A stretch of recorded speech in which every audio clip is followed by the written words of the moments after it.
Imagine waking up one day and not feeling that pang in your chest when you look at other people's achievements. Imagine being free from that inner voice that constantly whispers that you're not enough, that you're falling behind, that everyone else is moving forward while you remain stagnant. This familiar feeling of inadequacy is one of the biggest thieves of our peace of mind.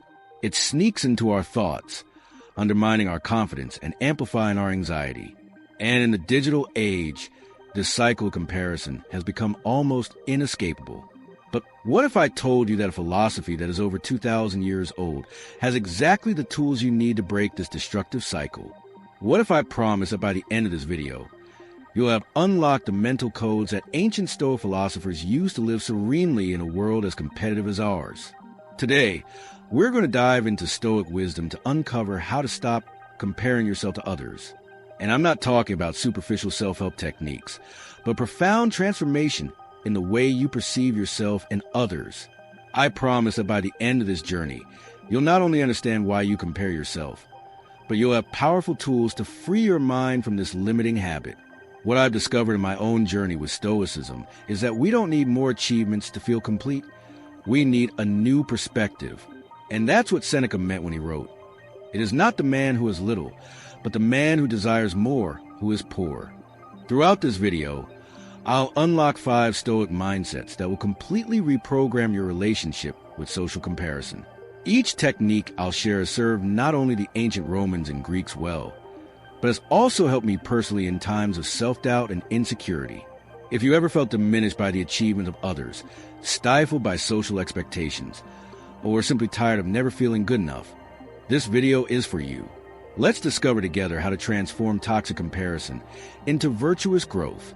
Get ready, because the journey we're about to embark on won't just change your understanding of comparison. It has the potential to completely transform your relationship with yourself and the world around you. To begin our journey of freedom from destructive comparisons, we must first understand how the Stoics viewed this phenomenon that so afflicts us. It is not just a matter of superficial well-being, but something that strikes at the very core of our mental tranquility.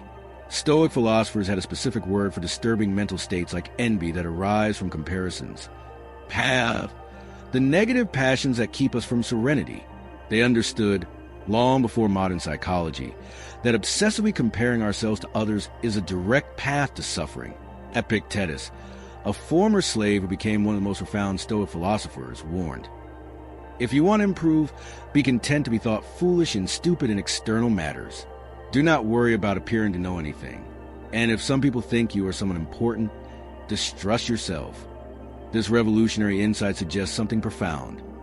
Every time we compare ourselves, we are giving away power over our inner peace to external circumstances and the opinions of others. We are essentially giving up control of our own lives. The Stoics understood that genuine happiness, what they called eudaimonia, could never be based on external references. For them, the good life came from inner virtue and harmony with nature, not from how we stack up against others. Musonius Rufus, a lesser-known but equally profound Stoic, demonstrated this principle by refusing prestigious positions when he was exiled. While others compared social positions and fought for status, he cultivated his garden and taught philosophy, finding genuine contentment without external references. This is the first mental code we need to unlock. Your happiness and worth cannot be tied to how you compare to others, as this means handing over the keys to your inner peace to external factors that are constantly changing. When you begin to see every comparative thought as a trap, as a detour from your own path, something extraordinary happens. You begin to regain control over your own mind. And it is precisely in this control over what we can and cannot control that we find the most powerful foundation of Stoic philosophy, which we will explore next. Now that we understand why the Stoics saw social comparisons as harmful, let's unlock the second Stoic mindset, perhaps the most transformative of all, the dichotomy of control. Epictetus begins his life manual, the Enchiridion, with this crucial distinction. Some things are within our control, while others are not. Within our control are our opinions, impulses, desires, and aversions. In short, everything that is our own action. Not within our control are our bodies, property, reputation, office. In short, everything that is not our own action. This is the key that unlocks the door to the mental prison of comparison. When you truly absorb this truth, something profound changes. You realize that you are wasting emotional energy worrying about things that are completely out of your control. Think about it. When you compare yourself to someone who has more social media followers, a body that society considers more attractive, or a seemingly more successful career, you're focusing on things that are not in your control. The other person's genetics, their circumstances, their connections. None of these things are in your hands. What is in your hands? Your own choices, your own efforts, your own values. Prohairesis, as the Stoics called it. The capacity for moral choice that is the very core of who we are. Let's do a practical exercise. The next time you feel the urge to compare arise, stop and ask yourself, is this within my control? If the answer is no, and it almost always is, then consciously redirect your focus to something that is. A client of mine, a college professor, was constantly tormented by the comparison of his academic publications with those of his colleagues. He shared how applying a dichotomy of control transformed his experience. Now, instead of fixating on other people's numbers, I focus on my daily writing process and the quality of my research, the only things I can truly control. This shift in focus is not only liberating, it's also extremely practical. When you stop wasting mental energy on the uncontrollable like other people's achievements, you free up a huge reservoir of attention for what you can actually change in your life. And here's the connection to our next topic. This new ability to distinguish what is and isn't under your control paves the way for an equally powerful Stoic practice. The ability to look at the things that normally make us anxious with an attitude of true Stoic indifference. This is not a cold or apathetic indifference, but a revolutionary way of relating to the external world, as we'll see below.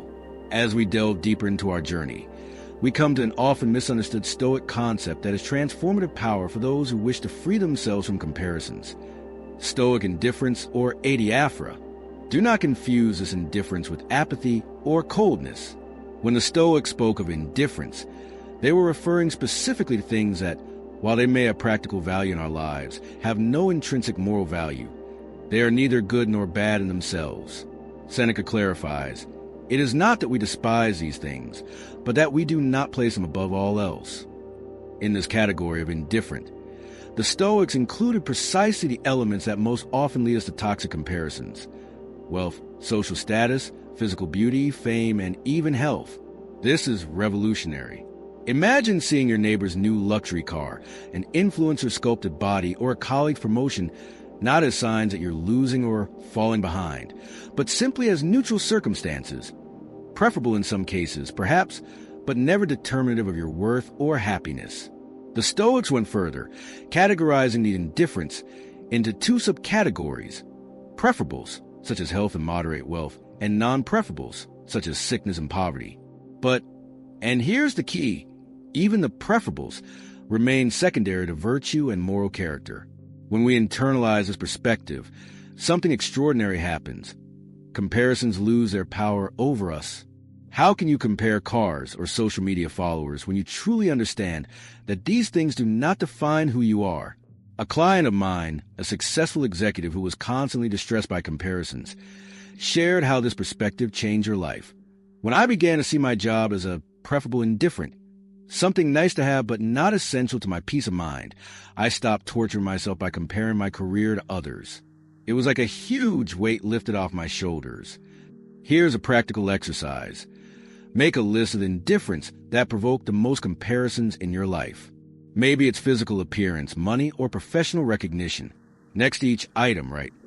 This is practical value, but it does not determine my worth as a person. Practicing the Stoic indifference does not mean living without ambition or desire to improve. On the contrary, it means freeing yourself from the tyranny of external expectations and constant comparisons to focus on what really matters: your character, your moral choices, your inner growth. And this leads us naturally to the next fundamental Stoic mindset: the ability to distinguish between real value and apparent value, between what seems important in the eyes of society and what genuinely contributes to a good and virtuous life. When we realize that many of the things that trigger toxic comparisons are indifferent, we are ready to unlock the next Stoic mindset: the distinction between real value and apparent value, between what really matters and what only seems important. For the Stoics, this distinction was absolutely fundamental. They believed that only virtue, excellence of character, and actions in accordance with reason and nature constitutes the true good. Everything else, however attractive, has only apparent value. Epictetus expressed this with cutting clarity. People seek retreats in the country, on the seashore, in the mountains. You too desire such things. But this is a common thought, for you can at any time withdraw into yourself. No place is more peaceful or free from disturbance than the soul itself. In our modern society, this confusion between real and perceived value has become epidemic. We measure our worth by metrics that the Stoics would consider absurd. Number of likes, size of bank account, physical appearance, or size of house. And when we compare ourselves on these dimensions, we enter a game we can never win. Consider how social media has amplified this distortion. We compare our raw reality with carefully edited versions of other people's lives.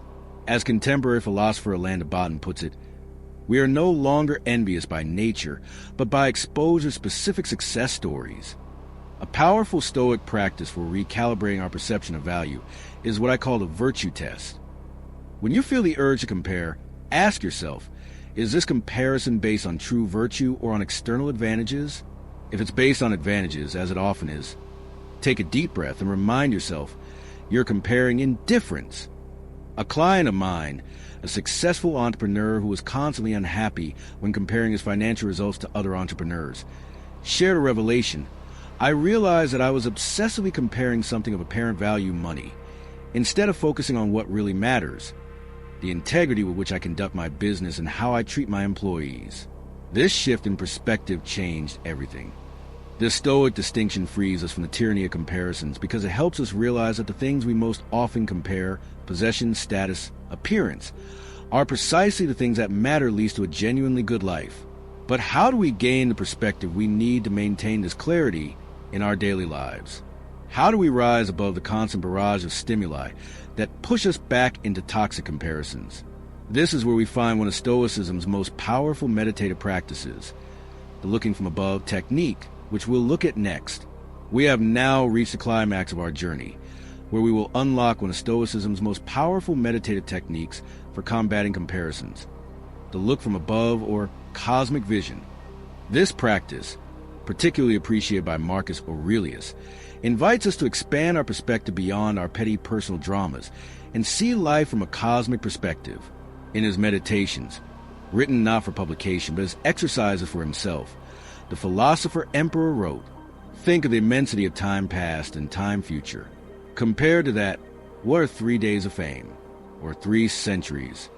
This mental exercise is extraordinarily effective against the poison of social comparisons. When you feel diminished because someone else has more followers, a more important position, or a bigger house, the technique of looking up offers an immediate antidote. Let's practice it right now. Close your eyes for a moment and imagine yourself floating upward, looking down on your city. Keep going upward, looking down on your country, your continent, until the entire Earth is visible as a blue sphere in space. Now think about the people you compare yourself to. From this cosmic perspective, where are the differences that used to plague you so much? A client of mine, an artist who struggled with constantly comparing her work to more recognized artists, shared how this technique transformed her experience. When I practiced looking up, I realized how insignificant these comparisons are that consume me. I see that we are all tiny specks in the vastness of the universe, all struggling to create something meaningful in the short time we have. It connects me with other artists instead of making me compete with them. This practice does not make us indifferent to life. On the contrary, it helps us value what really matters. Comparisons based on status and possessions reveal themselves for what they really are, trivial concerns when placed against a backdrop of cosmic vastness. Marcus Aurelius advised, "Do not act as if you're going to live 10,000 years. Death is hanging over you. While you live, while you can become good." This existential urgency that arises from the cosmic gaze frees us from the trap of comparisons, redirecting our energy to the true work of perfecting our character. With this new, expanded perspective, we are ready to translate these philosophical insights into concrete daily practices that will gradually reprogram our minds to find contentment independent of external comparisons. Now that we have expanded our perspective with a view from above, it is time to begin the following action of our narrative journey, bringing Stoic principles into our everyday lives through concrete practical exercises. Seneca, perhaps the most pragmatic of the Stoics, taught that philosophy should not be merely theoretical, but lived daily. We learn not for school, but for life. In this spirit, here are daily practices that, if incorporated consistently, will reprogram your mind to find contentment without the need for comparisons. The first exercise is a practice of Stoic gratitude, but with a depth that goes beyond modern approaches. The Stoics practice what they called premeditatio bonorum, the anticipatory contemplation of the goods in our lives. Each morning, take 5 minutes to contemplate not only what you have, but what your life would be like without those things. Seneca suggested, set aside one specific day each month to live as if you were extremely poor with minimal food, simple clothing, no luxuries. This exercise, which we call imaginary subtraction, completely recalibrates our perception of what we already have, eliminating the fertile ground for comparisons. The second exercise is the conscious definition of enough. In a world that constantly pushes us to want more, the Stoics invite us to deliberately define what constitutes enough in each important area of life. In your journal, complete sentences like, for my material life, enough is. In terms of recognition, enough is. For my career, enough is. This practice establishes internal boundaries that protect us from the trap of endless comparison. The third exercise is a Stoic journal, a reflective practice to identify and dismantle comparisons. Each night, ask yourself, what comparisons did I make today? What do these comparisons say about my values? How can I redirect them toward values more aligned with virtue? One of my students shared how journaling has transformed her relationship with social media.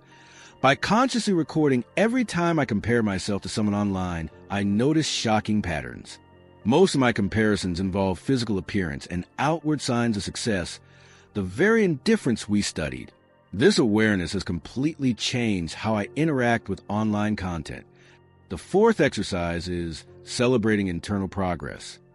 Unlike external metrics that promote comparisons, the Stoics invite us to measure progress in terms of character development. Each week, reflect on, how did I show more courage this week? How did I practice more fairness in my interactions? How did I maintain more self-control in challenging situations? This internal metric of progress makes external comparisons irrelevant. Finally, we have the practice of the anti-comparison morning routine. Just like Marcus Aurelius, who began each day with philosophical reflections, set aside the first 15 minutes of each morning to prepare your mind before checking email or social media, which often trigger comparisons. Center yourself on your own values and intentions for the day. These practices constitute a daily regimen that gradually deactivates the comparison triggers that plague us so much. And now, to further strengthen our resistance to toxic comparisons, let's explore how remembering mortality, memento mori, can be a powerful ally on this journey. It may seem paradoxical that a philosophy that seeks peace of mind invites us to regularly contemplate death. Yet the Stoics deeply understood that nothing eliminates trivial comparisons as effectively as the awareness of our finitude. Memento mori, remembering that you're going to die, is not a morbid exercise, but a tool of unparalleled clarity. As Seneca wrote, he who has learned to die has unlearned how to serve. This servitude includes our enslavement to the opinions of others and to constant comparisons.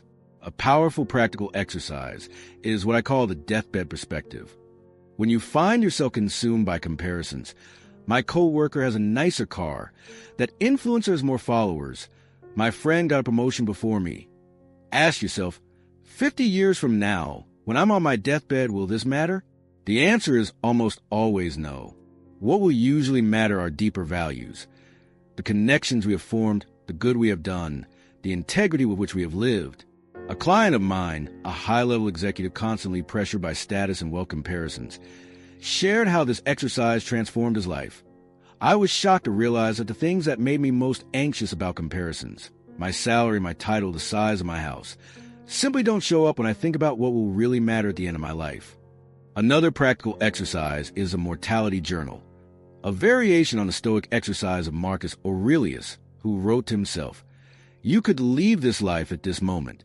Adjust your actions accordingly. Take 5 minutes each week to write about your mortality, not with fear, but with a calm acceptance that clarifies priorities. Contemplating death does not make us gloomy or depressed. On the contrary, it frees us to live fully in the present moment." As existential psychologist Irvin Yalom observed, though the physicality of death destroys a man, the idea of death saves him. And one of the things it saves us from is precisely the prison of social comparisons. There is something extraordinarily liberating in recognizing that all of us, regardless of status, wealth, or fame, share the same ultimate destiny. This universal equalization disarms the power of social hierarchies that fuel toxic comparisons.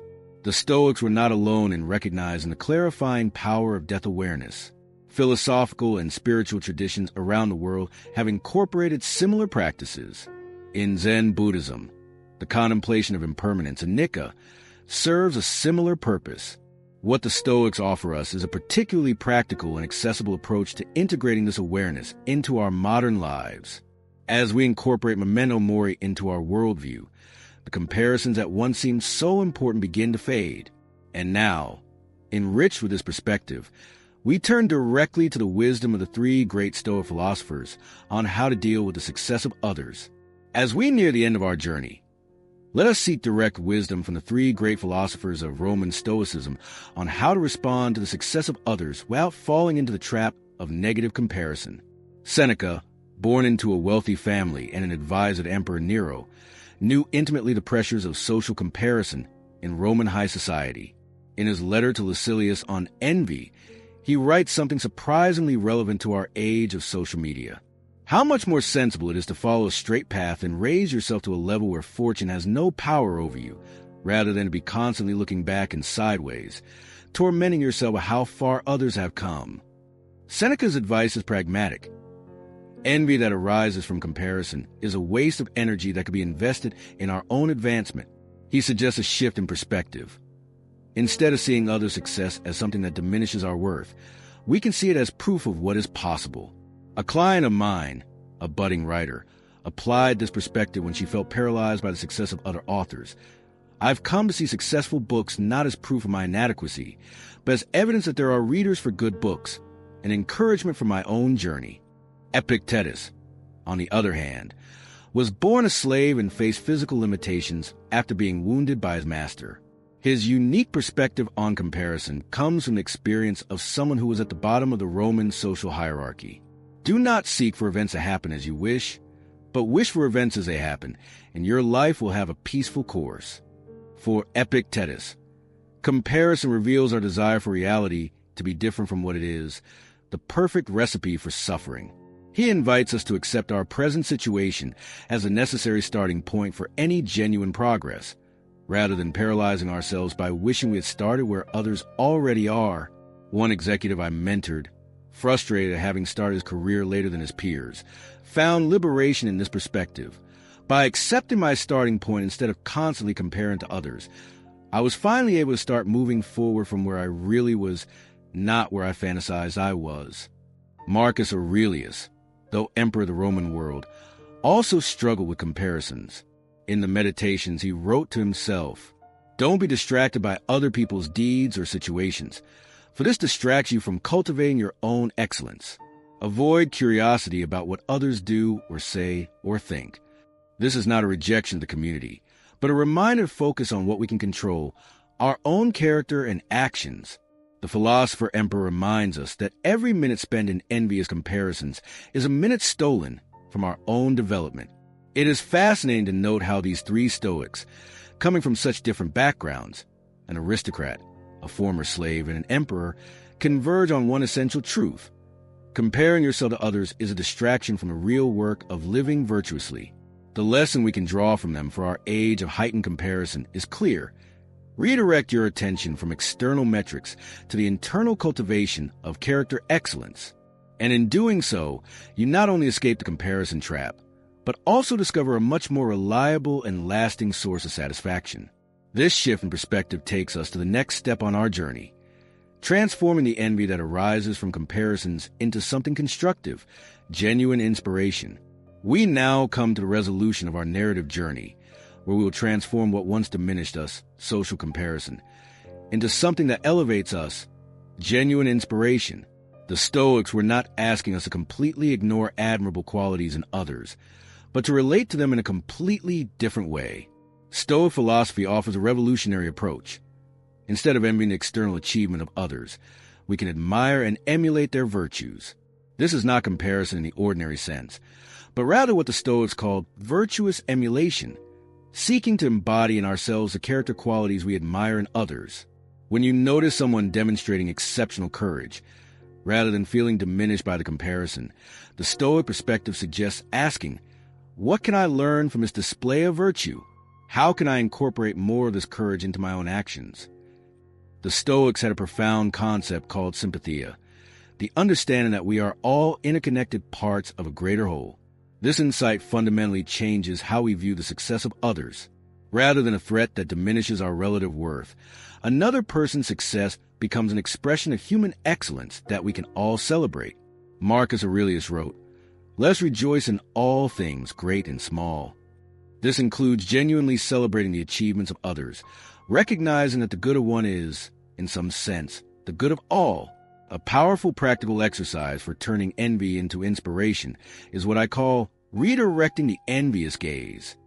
When you feel envy rising, try this process. Acknowledge the feeling without judgment.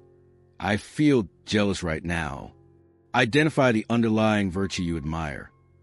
What I really admire here is not her fancy car, but the discipline and intelligence she demonstrated in earning it. Redirect to virtuous emulation. How can I cultivate more of this discipline in my own life? A client of mine, a visual artist who was constantly paralyzed by envy of other artists' success, shared how this practice transformed his experience. I realized that I was focusing on the perks I envied, showings in famous galleries, high prices, and not on the virtues I truly admired. The courage to experiment, the daily dedication to the craft. By redirecting my envy into emulation of these virtues, I not only freed myself from resentment, but I began to genuinely improve as an artist. The Stoics also teach us to genuinely celebrate the success of others, not just as a moral exercise, but as a recognition of human interconnectedness. Epictetus suggested, "Just as the sun does not wait for prayers and incantations to rise, so do not wait for applause and praise to do good. Do it by its very nature." This perspective frees us to see success not as a zero-sum competition, but as multiple expressions of human excellence. When someone demonstrates virtue or achieves something admirable, it doesn't diminish what's available to us.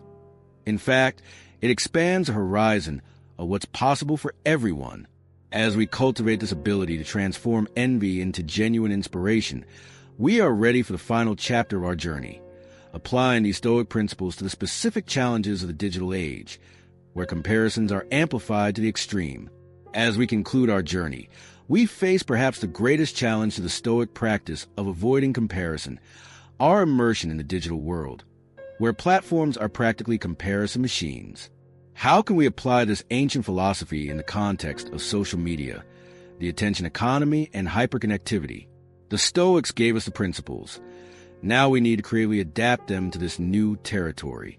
If Epictetus were alive today, he might advise us to treat our social media feeds the same way he treated the opinions of others. Remember that these are only external impressions, not the whole reality, and certainly not something within your control. The first Stoic strategy for navigating the digital world is conscious consumption. Just as the Stoics practiced moderation at Roman banquets and festivities, we can apply the same principle to the consumption of digital content. This means set intentional times to access social media, rather than consuming it impulsively. Ask yourself before each session, what is my purpose here? Am I seeking genuine connection or exposing myself to comparison triggers? Practice the Stoic pause, a moment of reflection before reacting emotionally to the content.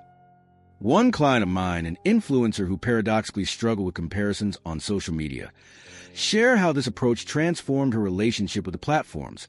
Realizing that I could consciously choose how to interact with content, rather than being swept along by the emotional tide, completely changed my online experience. The second strategy is a digital Stoic filter, applying the principles of internal/external control and real/apparent value to the content we consume.